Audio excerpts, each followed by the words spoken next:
Dalawang araw na nga lang bago ang pinaka-aabangan preliminary interview at preliminary competition sa April 28. Sumabak ngayong araw ang mga kandidata ng Miss Universe Philippines 2025 sa Pina Beauty Runway Challenge na ginanap kaninang hapon sa Trinoma.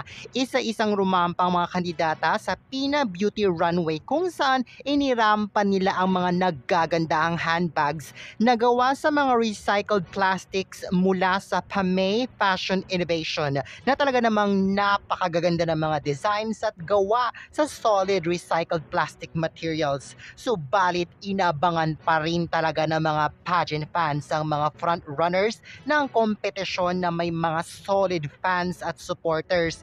Sino naman kaya ang nag-stand out at talagang nangabog sa Pina Beauty Runway Challenge na ito?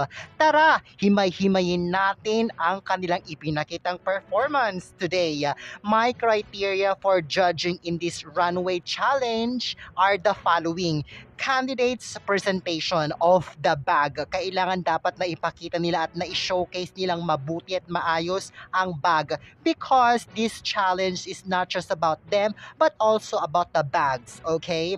Confidence and stage presence. Hinahanap ko dito kung sino yung kandidata that was able to confidently walk the runway, exude poise, and engage with the audience. Passerella or runway walk. I want to see how the candidate was able to showcase posture, grace, and how she was able to navigate the runway, slay the runway effortlessly, and overall impact as well. Ayan, simulan na natin starting off with Sultan Kudarat. Actually, gusto ko yung entrance niya dito. I thought that was very engaging right off the bat with that smile on her face. I love that part. And when she struts the runway na, I thought that was flawless. Ang ganda-ganda ng pagkaka-capture ng camera nung naglakad na siya. I love her facial here. Very engaging. Yung hairstyle niya perfectly matches with her styling. Yung hairstyle niya dito definitely elevates her stage presence, I must say. Plus, consistent yung smile and eye contact as well. Pasok na pasok sa banga. What I do love about her performance here is that she was able to showcase the bag. Right when she got to the center of the runway, she opens her bag and she pulled out something. I just couldn't figure out what it was. Oh, I think it was a keychain, was it? I think it was. And then kinabit niya sa bag. That part, I loved it kasi she was able to showcase the bag. Remember, this runway challenge is not just about them but also about the bags by Pamay Fashion Innovation. Gusto ko rin yung facial transition na dito sa pag-turn niya from captivating smile to fierce but still she manages to hold her eye contact. Plus her walk pa, ang ganda din ng execution niya. I love this performance from her. I'm giving her a perfect 10 out of 10 kasi sa ipinakita ng performance here na meet niya yung lahat ng criteria that I'm looking for, a worth 10 out of 10. Great job, Sultan Kudarat. That was excellent.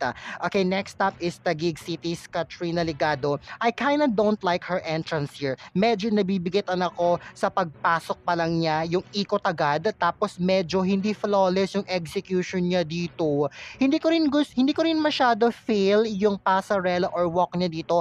Parang ang bigat, parang the impression that I'm getting from her is that parang she was unsure of what she was about to do. Wala akong nakitang impact. Her stage presence here was very weak. She was not really able to showcase the bag pa in such a way na mapapabili talaga ako ng bag na yon. Also, wala akong nakitang confidence sa performance niya dito at very evident yun sa facial expression niya. Aside from her weak passerella here, pay attention to her face. Kitang-kita na kinakabahan siya. Yung parang kitang-kita sa face niya na parang she wasn't sure about what she was about to do.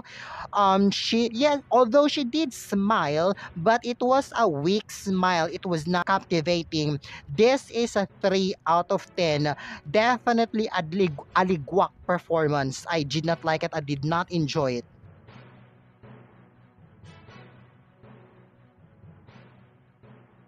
Okay, next naman is si Niloan Lagunas Iliana Marie Aduana. Okay, let's talk about her performance and break it down. Dito sa performance niya, 50-50 ako. Bet ko siya and at the same time, hindi ko rin siya bet. Okay, dun muna tayo sa part na bet ko siya. Gusto ko yung walk niya dito. She was able to slay her passerella here. I must admit that. I love her confidence here and her stage presence as well. Her hair and makeup and her styling, pasok na pasok din sa banga. I also love the fact that she was able to showcase the bag in a way na mapapabili ka talaga.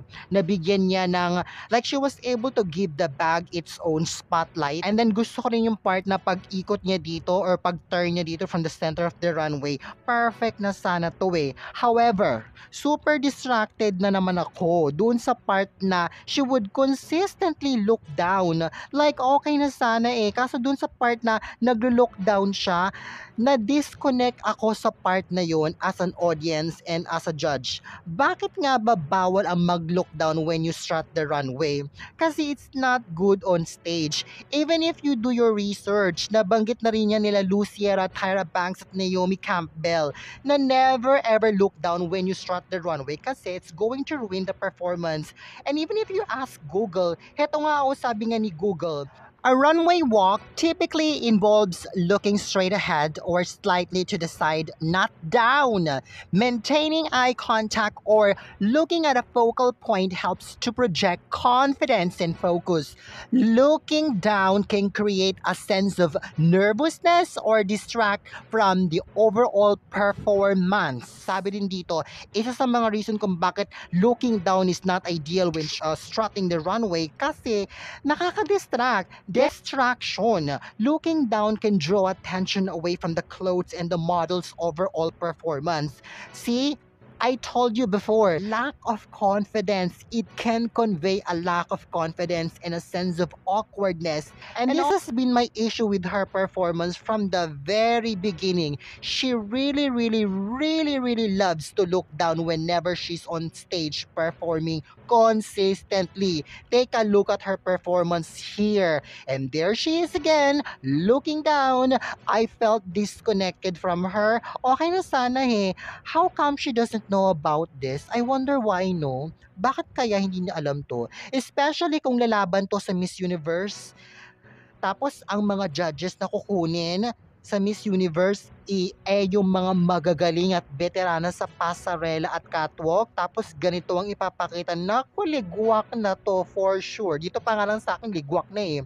Kaya naman ang score na ibibigay ko for her performance here is 4.10. If not for the consistent looking down, I would have given her a perfect score sana. Okay, next is Quezon Province's Atisa Manalo. I love her entrance here. The face that she was giving right there, I thought that was strong. I love her hair and makeup as well as her styling. The execution of her walk as well is good. The stage presence is also there. I can see the confidence. However, mas gusto ko sana na na-showcase niya ng mas bongga pa yung bag. Kasi dito sa performance niya na to, parang 90% all about her. Then 10% lang yung sa bag. Sana kung dito sa part na to, nung kumembot-kembot siya dito sa center, she could have held the bag sana at the center with her two hands para na showcase sana yung bag. Kasi natamaan siya dito ng close-up shot eh. Although, inangat naman niya sa shoulder yung bag before siya umalis, pero that part was not impactful. So yeah, I'm giving her a 6 out of 10.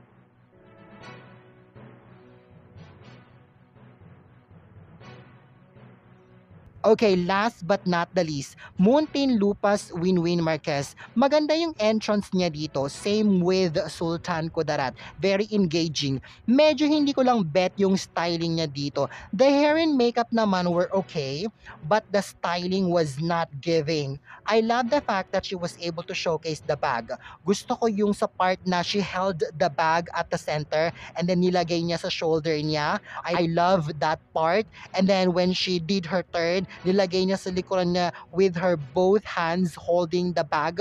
Ang ganda nun kasi pagpasok, pagdating sa gitna at pag-alis ng stage na showcase talaga niya ng mabuti yung bag. I thought that was perfect. Perfect score sana to for me if not for the outfit kasi yung outfit it's not really giving.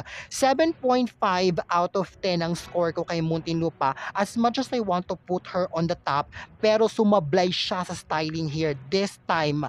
I think dito sa part na to dapat mag-ingat si Muntinlupa kasi sa styling is very crucial.